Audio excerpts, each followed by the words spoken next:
Thank you very much for that. Can we now open up the screen and to all the panelists? And we have a question. I want to return to the Trump thing in a moment, because I remember when Trump first came to power in 2017, President Obama left him a note saying that North Korea was the most important thing on his foreign policy agenda, and it dropped off it because of what Trump did, and we don't hear about it much anymore. So maybe he did do something. Maybe he has got a way. Has anybody got a thought on that? Kevin Gray. Well, just on what you just said, I wouldn't characterize the Obama administration as being particularly proactive on the North Korean front.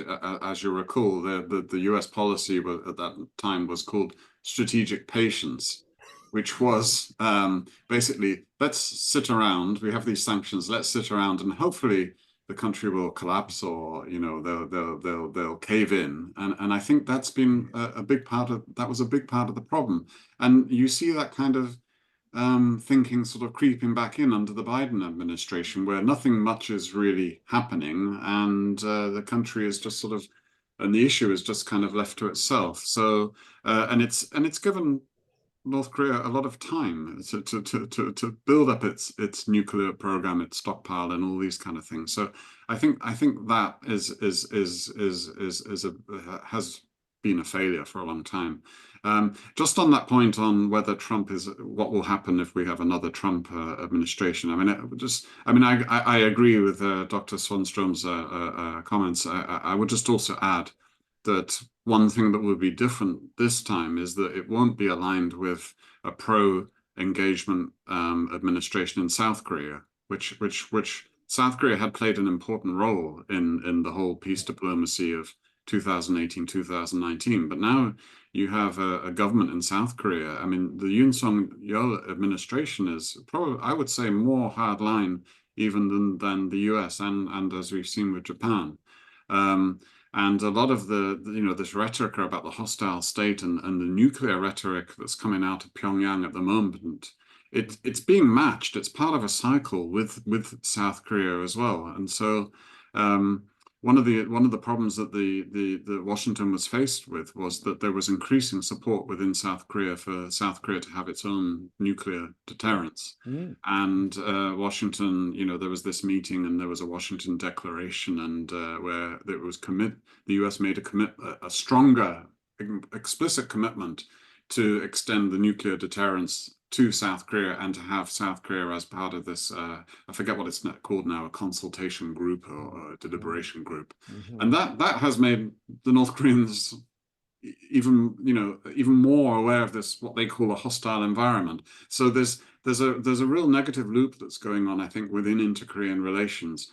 And for Trump then to come in within this context, it's not going to be as easy, I think. And try to cut a real estate deal on hotels on the ski slopes or something. That's right. Yes. Dr. Byeong Moon, there's a question directly for you, but if you could just talk for a couple of seconds on this Trump scenario. Would it be a good or a bad thing for what we're talking about? You are muted. I know there would be a high expectation for a new Trump administration because North Korea and most people want to make a negotiation between the US and North Korea in relation to dismantlement of the nuclear weapons, because this negotiation would bring peace on the Korean Peninsula. However, I think it might be very controversial whether the two players, Trump and Kim Jong-un, would trust each other, because they would almost make a good deal in Hanoi, but eventually it failed. So even though there would be a high expectation for a new Trump administration, it would be not easy to make a good deal between North Korea and Trump. Yeah, too that's my many opinion. too many obstacles to get things across the line. So you've got Biden is a little bit too far off. Trump will go in steaming, and then nobody quite knows what will happen. Can I ask you? This is from Thomas Kazowski, particularly for you, Dr. Moon. But I'd like the other panelists to chip in afterwards. Does DPRK still trust the former Warsaw Pact countries like Poland? Do they have any good foundation for diplomatic relations? Interesting point. Dr. Moon? Yeah.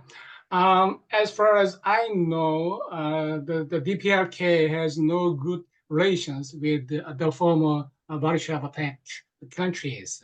At the moment, North Korea has been really isolated from the previous alliances. So North Korea they just live with a assistance from China and from Russia.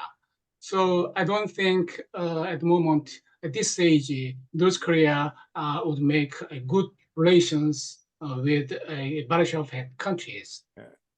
Niklas Swanström, any sort of unique selling point in the former Eastern Bloc? Well, I mean, I agree.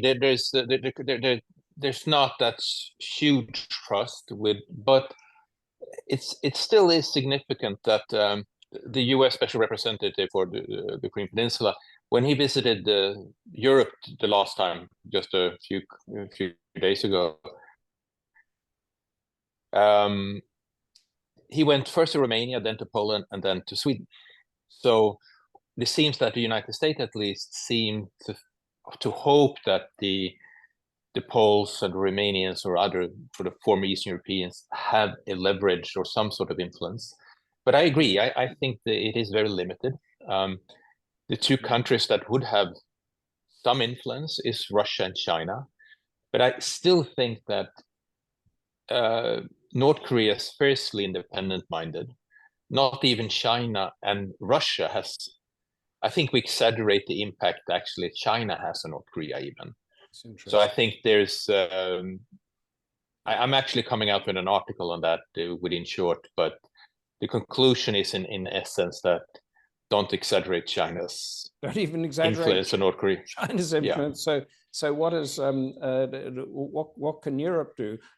Good question. We have a Kevin Gray. I've got a question coming in for you, but just give us a very quick answer. East European Bloc. Any specific influence that you know of? No. I mean, I agree with what's been said, and even during the time of the Cold War, there's plenty of sort of historiographical literature that's come out to show how tense relations were between the sort of Eastern European and the Soviet bloc countries and North Korea. So formally a sort of fraternal relationship, but in practice not really, and that points to the fact that North Korea was just a very different kind of state. It was not a Soviet satellite state. It was built on a sort of a national anti-colonial revolution, has a very strong sense of independence. And then, of course, there's the issue that the Eastern European countries tend to be very enthusiastic members of NATO, whereas that the so-called expansion of NATO into East Asia is one of kind of North Korea's key gripes. So yeah, yes. Yeah, yes, no, that's a good point. So it technically could be a historical ideological thing, but in practice it doesn't exist. And a question, this is from Alan Silito, in a possible united Korea, is it realistic to assume that there would be the same political system in both parts, or could we see a Korea with two different political systems? Kevin Gray, quickly.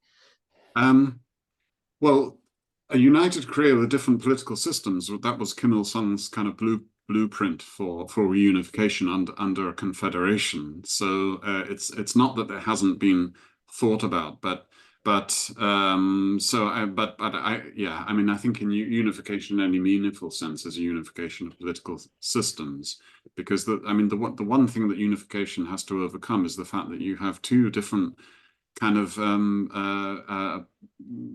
the two different societies that define themselves in relation to each other.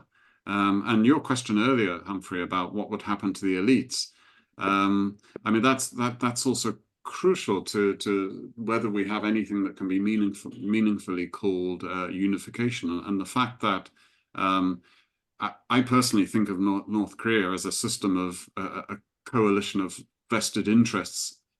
And what really maintains unity in North Korea is simply a shared understanding that they want the North Korean system to continue, because that's where their interests are. Of course, this is what we discovered, or the politicians discovered in Iraq when they stripped away the elite's privileges. They got a war that has not yet completely ended. Kevin, there's another one for you, but I want to take it around the camera. Let me put it to you. This is from Thomas Kozowski again. Are not Russia and China acting actually as the spoilers to the negotiation process as regards denuclearization and peace building? Are they spoilers? Or are we spoilers? I don't. It depends how you think of them. How did they become to be spoilers? I suppose in one sense, yes, because they provide an alternative kind of sort of, the sort of allies that North Korea can turn to for economic assistance and these kind of things. And so I suppose you could argue that, well, if that wasn't there, then North Korea would have no choice. But then that's just the way the world is. That's just the sort of geography and the geopolitics of the region. But negotiations in a more direct sense, I mean, there weren't really any negotiations going on to spoil after Hanoi, right? So I think simply what's happened is up until 2017, China and Russia, of course, they were, as P5 members, they signed up to all the UN resolutions about denuclearization and condemning North Korea's so-called provocations. But since then, I mean, I wouldn't say that they're happy with the North Korean nuclear program, but I think they just think there are bigger issues at stake. So yeah, I mean, I wouldn't personally describe them as spoilers, but not spoilers. Dr. Moon, who is the spoiler? In 70 years, this problem is intractable and unresolved. If Russia and China aren't the spoilers, as Kevin Gray says, who is the spoiler? I don't know. I don't know. Who is spoiler? I mean, is it more useful for the superpowers to have North Korea as it is, as this sort of unpredictable buffer state? Well, in relation to dealing with North Korea, it's quite difficult because the North Korea diplomacy is very different from the normal states. So it is also very difficult to identify who would be the spoiler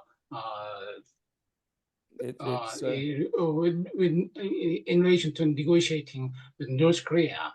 Anyway, it is more important thing is to make a good negotiation with North Korea. So not only superpower such as the United States of America, but also European nations, the supranational institution could also engage in the negotiation with North Korea. So this could make a good result in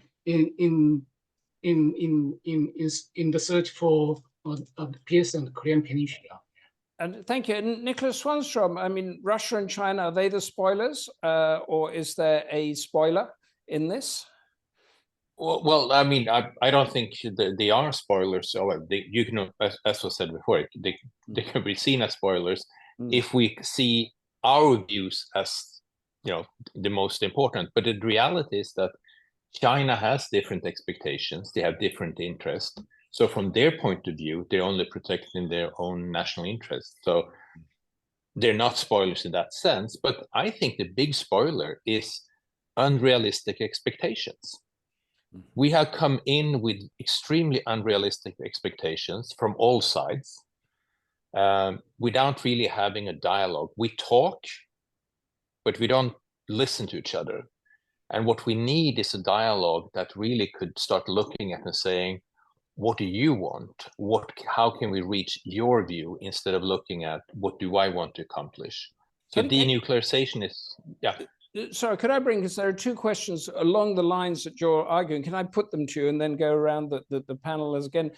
This is from Yoshihiro Yamazaki. Except for this type of forum that we've got today, the Korea issue faces rather little attention in Europe, apart from your institute, it seems.